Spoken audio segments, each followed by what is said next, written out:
দর্শক, আবারও কিন্তু আপনাদের মাঝে উপস্থিত হয়েছি আমি লিজা। আমি ছোট্ট একটা বাবুর সাথে কথা বলবো, রূপনগরের রূপের ঝলক দেখার জন্য আসছে। বাবা, তোমার নাম কি? কি নাম বলো? কথা বলতে পারো না? আচ্ছা ভাইয়া, এই যে রূপনগরে আপনারা কোথা থেকে আসছেন? আমরা বেসিক্যালি এই পাশের এলাকাতে থাকি, সাভারে থাকি। সাভার কোন এলাকা থাকেন? সাভার ব্যাংক টাউনে থাকি। ব্যাংক টাউনে? পূর্ব ব্যাংক টাউন না পশ্চিম ব্যাংক টাউন? পশ্চিম পাশে।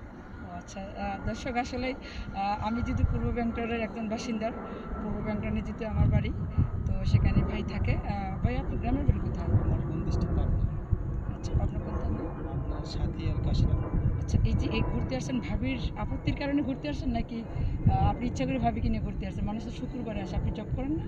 জি জি করি। হ্যাঁ। Basically I love nature, that's why I try whenever I try get a time I try to go to nature and with my family. আচ্ছা, ধন্যবাদ আপনাকে বলার জন্য যে আসলে এই রূপনগরটা আপনাকে কেমন লাগতেছে দেখার জন্য। বেসিক্যালি আমি nature lover, that's why I always try to go to nature whenever I get a time.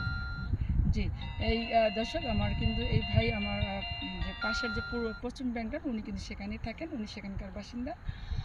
উনি কিন্তু বলেছেন, যেটা আপনারা কিন্তু শুনতে পারছেন যে উনি কি বলেছেন, যে আগে ফ্যামিলি তারপর জব। ঠিক আছে? তো দর্শক, আমি কিন্তু আপনাদের কাছ থেকে বিদায় নিচ্ছি। আর এই বাবুর জন্য সবাই দোয়া করবেন। সবাই